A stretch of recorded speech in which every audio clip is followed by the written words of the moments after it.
What is up, everybody? Welcome back to another edition of the Sheehan Show with me, Sean Sheehan, here on Sherdog.com. And today we are looking ahead to One on Prime Video 15, which goes down this Friday night, October 6th, over in Bangkok, Thailand. And it is another quick turnaround here for One Championship after, Card of the Year contender last week. That was absolutely fantastic. If you haven't watched that card, I have a recap video here on Sherdog.com, so feel free to go and give that a watch. It was a really epic card, a great card, loads of knockouts and loads of fun fights on it as well.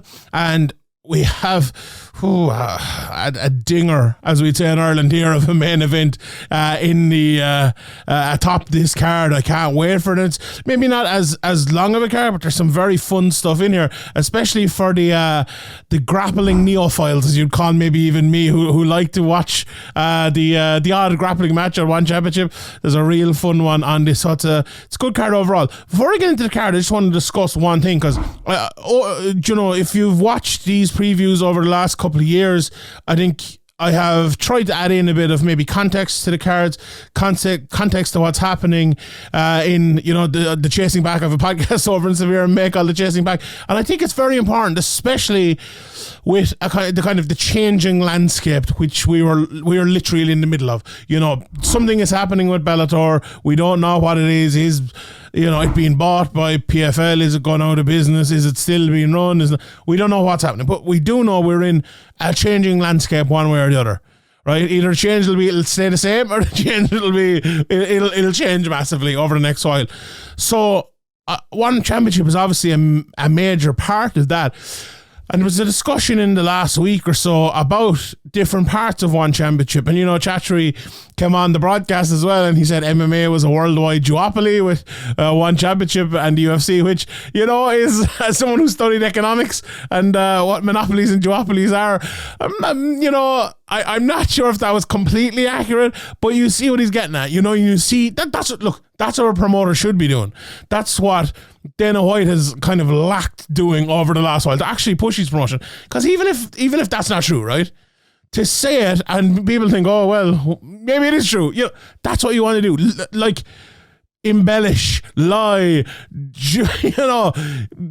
that's how you say it and you see it and you believe it, not to go full Luke Rockhold on it or anything like that. And when you say it, other people will believe it. And I think that's a smart thing to do, right? But aside from that, we've had a lot of talk of who's the number two. I think, was it MMA On Point maybe put out a graphic who's the number two, and some people were chiming in with who, it's still Bellator or PFL are taking over, or it's One Championship, whoever it might be. And there was another thing that went down as well. But just on that, firstly, I think it's interesting now that it's probably more of a debate than it ever has been before, right? Not in terms of who's the number two, because we usually knew who it was behind the UFC, right? But in terms of who's number two and who's number three, or who's number 2, 3, 4, who's number 2, 3, 4, 5 almost as well. You can throw in KSW, you could throw in Octagon, you can throw in Cage Warriors as well, I think, into that, who've all done phenomenal stuff in different ways over the last few years. And maybe there's one or two more, and maybe I'm missing as well, that deserve the accolade. But I just think that debate is fascinating, and I think One Championship, with the level of fights they've put on over the last while, the level of events they've put on over the last while, are definitely in the reckoning. They're definitely right up there. Myself and my colleague Ian over in Severe may do like a rankings, and like they have been number one in our chasing pack rankings before. I think it has changed and gone up and down over the last while, but they're definitely in that conversation. So I think that's good for MMA. Like, if you think about it, like last week there was no UFC, right? And we had a one card, we had a PFL Europe card, and we had a Cage Warriors card. And you know what? I actually enjoyed it way more. I really, really enjoy non-UFC MMA almost more, I think, than I enjoy the UFC these days. And I think more and more people are becoming like me in that way. Some people will go, oh, Sean, what are you talking about? We only watch the UFC and that's it. And that's fine for some people, right? But I guarantee you a lot of people listening to this video are the opposite and enjoy the way, like all the fighters in this card I'm about to talk about here, I looked through my notes, and I had notes on all of them. We've seen them all recently. We've been able to analyze them. We remember them. Whereas in the UFC, you're like, oh, have I ever seen that guy before? You look him up, and he's, on Sherdog, and he's 6 UFC fights before, and you don't remember any of them because they're buried in somewhere in the Apex card, and it's wild. And I do think there's an advantage here, and I honestly think that Bellator, PFL, everyone else has been doing a really good job of taking advantage of that over the last while, right?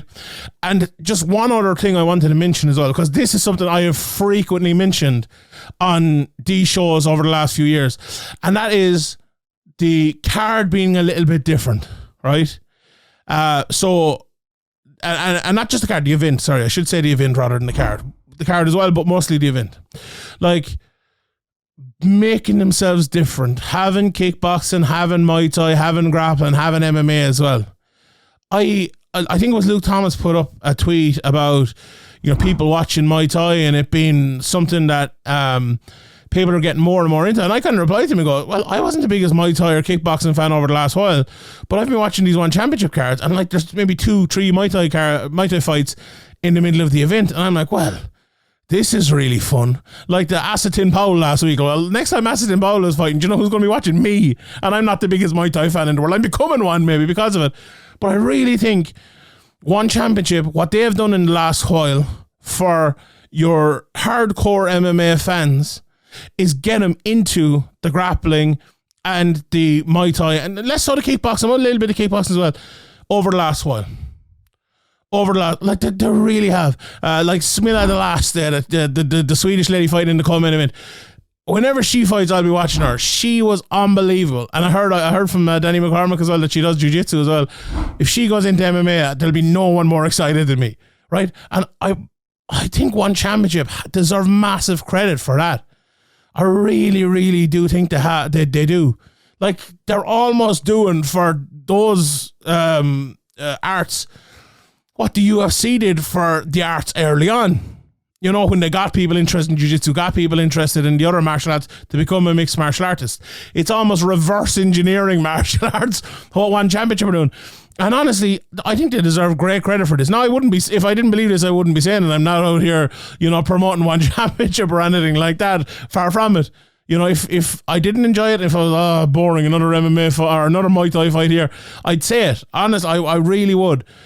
But that's not the case. And I think, like, I speak to other people who watch as well, and Luke did and other people, and you see the replies to even Luke's tweets saying that, saying like, oh, maybe I wouldn't watch a 10-fight, 15-fight Muay Thai card, but when there's 2 on a one championship card, yeah, I'll watch that. And then maybe, I see they're fighting on one of the Friday night events, like, ooh, maybe I'll tune in for Acetin Bowl, or maybe I'll tune in for Radtang or whoever it might be. And that's really smart. Now, maybe that's a long-term play for their Muay Thai and everything, but I think joining with the MMA has definitely worked and definitely is on the way to working for doing what they're doing. So, great stuff. And I must say, I really didn't expect it when I came into one championship.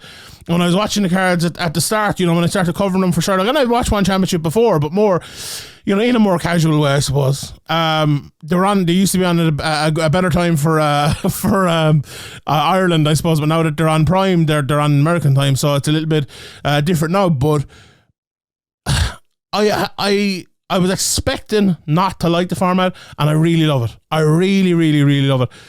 And long may that continue. And it will continue this Friday night as I started with this card. In the main event, we have, and let's get straight into it after 9 minutes of a rant there, but a good rant. I like, there was another thing this week actually that got to me a little bit, and now I'm on my soapbox, so I might as well. Someone was saying like, oh, people covering MMA hate MMA. It's like, and maybe some of them do, but like, and so, look, sometimes you don't like the job, or sometimes you don't like having to stay in every Saturday night. Well, every job and everything has issues. By God, I love MMA. Like, I love MMA. Love watching it. Love watching fights, preparing for these cards. I love seeing the fights and going, oh my God, I can't believe I was that wrong, and then adjusting it for the next time, which happens all the time. MMA is a different world all the time. It really is. Every week, every fight, it's something new. Whereas that's not really the case for other sports. The Premier League, if you're watching on Man United, they're playing Saturday, they're playing, Tuesday again, they're playing Saturday, they're playing Wednesday, they're playing Sunday. it's just the same team with the same people week in, week out. They might change a little bit, but with MMA, you have different people all the time, and even those different people are different between fights, so it's brilliant. And I love mixed martial arts. I love covering it, and I love this card as well. Thanh against Ilya Freymanov. Let's get into it. This is a very, very interesting fight against two guys who are absolute beasts. You know, every time I do a preview and I click on Thanh and Sherdog and I see 38 years of age. Now, I've only done that once. It was probably 37 and 36 the last time, but you get me either way. I'm shocked. I'm like, how is he that old? He doesn't look that old. He doesn't fight that old and all of that. And, you know, he is an absolute beast. Now, he's coming off of that loss at 160 last year against Tawanchai, unanimous decision, but he was on an unbelievable run before that, beating Gary Tonin, beating Martin Nguyen, and many more before that as well. Ilya Freymanov is on a similar run to what he had before that, has won 5 in a row now, is undefeated in his 2 fights in 1 championship, and you know, he's an absolute and utter beast, fighting for the title over there, and I think the featherweight title, even the interim title, and I think it is a very, very intriguing matchup. Like Thanh, I was looking at my notes after watching a couple of his fights, and I was like, okay, let's adjust these notes. And the first word I was about to write was the first word I already had in my old notes, and that was power. Power is Thanh. Now, there's another guy in a second we'll talk about who's all power as well, but let's talk about Thanh first. I describe him as a southpaw switch stance karate boxer. Taekwondo kind of artist as well. His last fight, I believe, let me just check to see, that was the first time he's ever gone to a decision, and he's been fighting, you know, since 2013 as an amateur, since 2000. Oh, actually, they say his amateur fights in 2005. Oh, no, they're the Ultimate Fighter ones, but you know, he had 1 amateur fight in 2009 go to a decision, so there were 13 years between decisions there. So if it's that long again, I think he'd be doing well. But this guy is, you know, just such a good fighter, and you know, you kind of want to see him bounce back here, and you know, we'll see who'll win or lose, but I think the bounce back here and give a performance is a massive thing for him. You know, against Ilya Freymanov, it's going to be tough though. He is one of these guys that just has it all. He's strong kicks, solid counter striker, lovely right hand, and again, power. This guy has huge, raw, insane power. You know, 9 wins, 10 inside the distance, 9 by knockout, and that really is him. Early, I've been watching a good few of his fights, obviously, for the recent Sherdog previews, or 1 championship previews even, and earlier in his career, he was more of like a, you know, not a 1 punch kind of artist.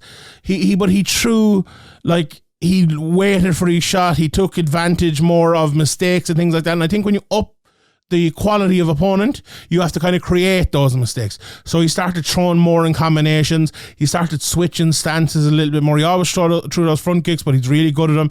Very good in the clinch.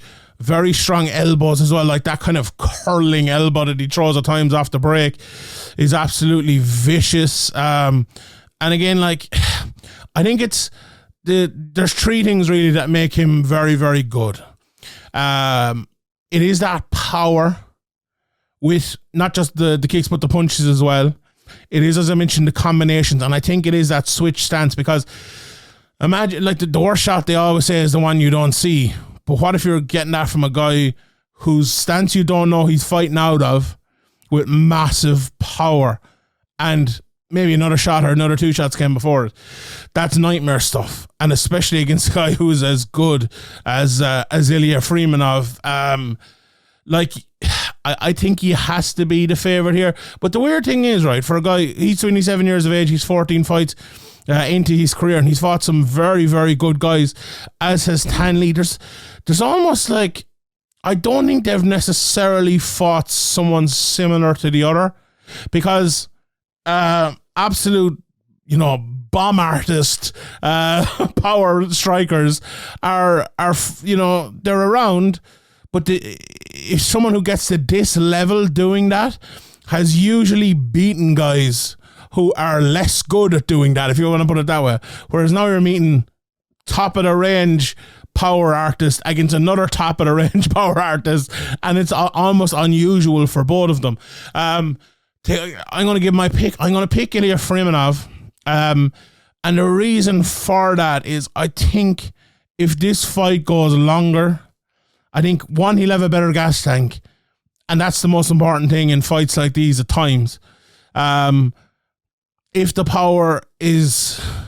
Look, this could turn into a matchup. Whoever lands the first power shot wins. And the cardio and all that will mean nothing. But usually in fights like this, they have to pay each other respect. They have to respect that power. And when they don't, it's actually... Even if the fight just is in the second round or whatever, it's almost the person... Like, here's a good example of it. And this is the first round. Cyborg and Nunes. Two power behemoths going at each other. And it was the one with like the little bit more energy, I feel like, and a little bit more confidence, the little bit more cleanliness in her strikes won that. And I think that is the key for Freymanov here as well. I think he is a little bit more clean with the strikes. And, you know, if this turns into a fight where we're basing it on power, and let's say they go even for power, the little bits around that might be the winning of it. And I think Freymanov is just a better all-around fighter. And that's the reason I'm picking him. Now, with that said, Thanh Le, if he catches anyone, he can knock anyone out. Freymanov catches anyone, he can knock anyone out. And I think... do you know what? I actually... When I say I think, I don't know how this fight's going to play out. I really don't. I give you two options there, I think, for how Freymanov might win it, and I think one of the two of them options might be how it plays out, but I really don't know. Like, will they both kind of stand back and not throw those big power shots so they won't get countered and hit with the opposition's power? Like, that could turn into a little bit of I suppose, a stare fest early now with the refereeing in one championship and forcing them to fight. That won't last long, as we know. We saw it last week as well. But maybe that's how it plays out early. Like, who'll be the first to blink if that's the case? Like, I know Freymanov has a bit of wrestling in him as well. Will he try to get the fight to the ground? Now, Thanh Le has been working, I know, with Ryan Hall, whose name I forgot. I almost called him Ryan Garcia there, but no, Ryan Hall. And he's good on the ground as well, like definitely improving over the last few years. But I just think Freymanov, if it goes there too, I think he'll have the advantage. But I don't know how this fight will go, but I think in most ways it goes, I think Freymanov might have a slight advantage unless it goes with Thanh Le punching him square in the face. So there you go. Right. I'm going to concentrate mostly on the MMA because that's where the expertise maybe lies here. But there's a Muay Thai and a kickboxing match next on the card between Tawanchai against Nattawut. I think that fight kind of changed in the last week or so, possibly. And, you know, if anyone has watched Tawanchai over the last while, I think, you know, they'll probably tell you how good he is. He fought David Kiria on one fight night 13, I believe, and broke his arm with a big shot there. So he's very, very, good to watch and all. I think his opponent has had a couple of Muay Thai, had a couple of kickboxing matches on one championship over the last while. He lost to Alazov and Petrosian recently, but, you know, he has a lot of wins down through the years. He's been in there with the likes of Regan Ersal as well, who's, you know, one of the top guys in the world.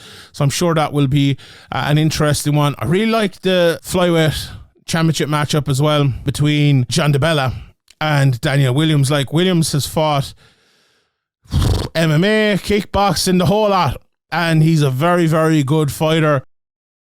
He just never stops. He's a dynamo of a fighter. You know, he was in that Rodtang Rock'em Sock'em Robots fight. Lovely body kicks, lovely jabs. He doesn't have to be worrying about the takedown here either, which is an issue in his MMA fights, obviously. But I think recently as well, he's a guy who's changed a little bit, maybe less output in his MMA fights. I watched a couple of his old kickboxing matches, and that was kind of the case there too. So I wonder if that'll be the case here against DeBella. Like, the last time out, he was so impressive. Came through a close fight. Cardio, I mentioned it earlier, it's a real plus point for him as well. He has great cardio, comes on late in those fights, and you have to favour DiBella, I think, in that one. There's a massive open weight grappling matchup too between Mikey Musumeci and Shinya Aoki, and I know MMA fans will be well aware of who Shinya Aoki is, and I think Mikey Musumeci has probably been one of the standout non-MMA fighters to MMA fans over the last while. You know, his personality and, you know, his odd style and all of this, it's just been very interesting. You would think him against Shinya Aoki would be a big advantage for Mikey, but Shinya, it's open weight, and like Shinya fought at middleweight. He's definitely fought at lightweight anyway, and before and welterweight, I believe. Now Shinya a lot of time is the smaller guy in there in MMA fights, but I think he'd be the much bigger guy in this one. I just wonder how that plays out. Like, you would have to think Mikey's jiu-jitsu is just going to be on another realm, and once the fight, you know, gets to the ground, or the matchup gets to the ground, Mikey should be able to do his thing and have his way with him maybe, but you never know. You never know how much size will play into it. Like, Shinya is a very good grappler and all of that, but you'd have to favour Musumeci there. Now, that's me, who hasn't a clue about jiu-jitsu, giving you a jiu-jitsu breakdown. Maybe someone better than me would be able to do it, but do you know what? As someone who isn't an expert in jiu-jitsu, I'm looking forward to seeing it. I'm looking forward to seeing what happens. Right, back to the mixed martial arts. Very interesting fight between Joshua Pacio and Mansur Malachiev. Mansur, just a really good wrestler. I watched a few of his fights and I was taking notes, and I usually like to take a good few notes, and, you know, I have a lot of things to say here, but I just wrote down wrestler, right? Because I had watched Pacio before that, and he just needs to wrestle against Pacio. Like, I think most people watched his last fight against Jared Brooks and saw what happened in that, you know, after going on a great 4-fight winning streak before it and getting, you know, a good few finishes in the middle of that as well. It was just wrestling. And he had a big issue with that. I think the biggest thing for Pacio, look, this is a good matchup for Pacio in terms of if he wants to close that hole and test the things he's done to close it, Mansur is perfect for that. He's undefeated, 11-0. He is going to wrestle you, and he's going to non-stop wrestle you. I think this will be interesting as well. I believe it's in a cage this time, if I'm not mistaken. His last fight was in a ring. Was Mansur, and the wrestling in the ring is tough because you take a guy down and then it's moved and you can't secure the position. But either way, I think that's what he needs to do. Pacio, do you know what? I've always said this about him, but he fights slower than you'd expect for a guy, you know, that small.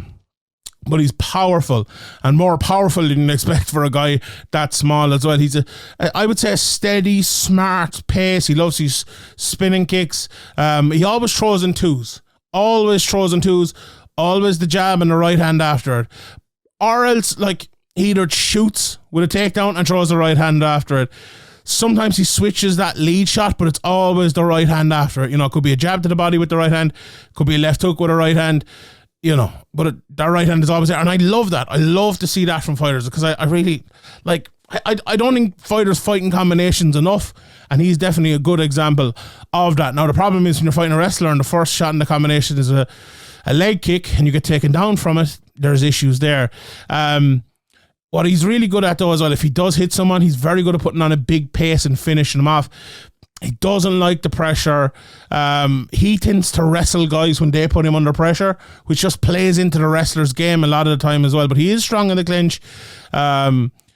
He you know, he's good body lock takedowns, good control, good ground and pound, but he's definitely more of a striker. And, you know, against a guy like Malachiev, who, you know, he can strike, he can fight a well-rounded game, but you just do not want to get into a clinch with him, because what's going to happen? He's probably going to turn you around, get the body lock that you wanted, and take you down. So Pacio needs to fight. You can fight your slower game as much as you want, but you have to get more control than you usually get. You have to push forward a bit. If you're pushed back and it turns into a grappling match, you're in big trouble there. Big trouble. And he definitely does not want that in this matchup. Absolutely not. But yeah, I'm going for Mansur in that one. I think it's going to be a long night for poor old Pacio in that one again. One of my favorite fighters in one championship, is fighting then after that. Roni Saputra, he's fighting Yong. Roni lost his last one, but he'd 6 finishes in a row before that. He's massive power shots, a very talented striker. Loves to dip under and go for a big double leg as well. He's known for his jiu-jitsu, excellent on the ground, and a quick finisher is how I would describe him. 7-2, so not doesn't have the most fights or anything out there. Has only been fighting since 2019 as well. So. His opponent, 27 years of age, 16 fights, won 11 of them, finished 6 via knockout. He's been in there with Yuya Wakamatsu, who's right up there at the very top as well. He's in there with Y2K. He beat Jehe Estequiao 2 fights ago, and won his last fight against Sung Hoo Woo via split decision. But a very, very talented guy is who. He sits down low and he shots, ready to throw a great chin. I don't know, does he have the best wrestling in the world? And I think Roni will be looking to make that pay, make hay there. Nice leg kicks, lovely oblique kick.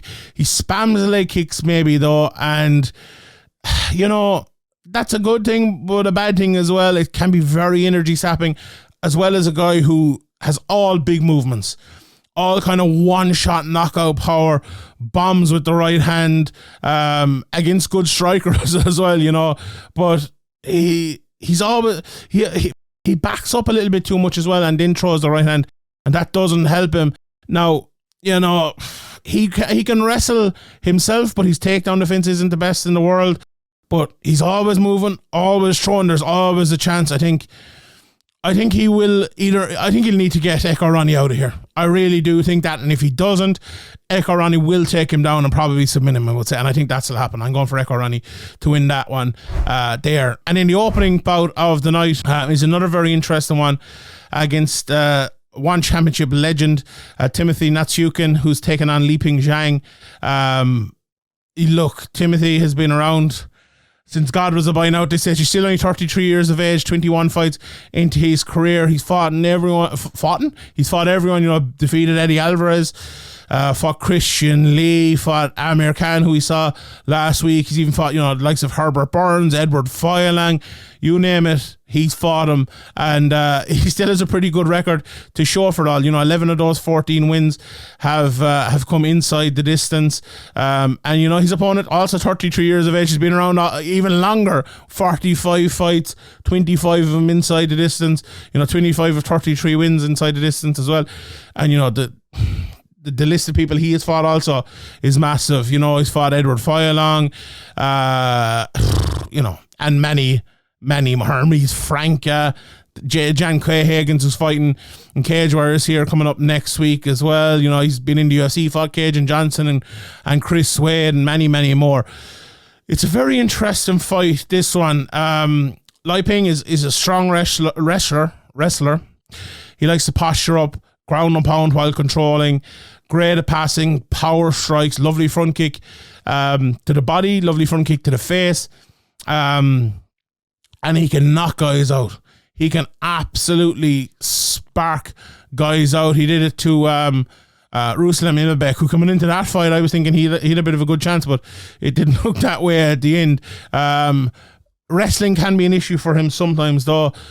Natyukhin, just a well-rounded guy, power strikes, draws you into a war, and honestly, at this stage of both of their careers, I don't think either of them will have any problem with that. I think this is going to be an absolute war. I think they're both going to go for it. You have to look at Natyukhin and say, he's lost his last 3 in a row, be knocked out in all 3. I know, Lipeng lost his last one as well, but it went to decision against Said Ismagayev, who's a very, very good fighter.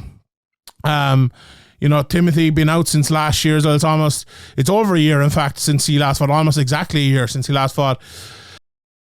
I think I'll have to favour Lipeng here to win this one, but I think it's going to be a very, very good and very, very interesting fight as well. So yeah, that's it. Again, another great card from One Championship, and I'm looking forward to seeing it, and I hope you are too. Let me know your fight at night in the comment section below. That's what I want to know this time. Give us a thumbs up. Give us a like, give us a subscribe if you would be so inclined. And I hope you enjoyed the video. From me, Sean Sheehan, for Sherdog.com, I'll see you all next time.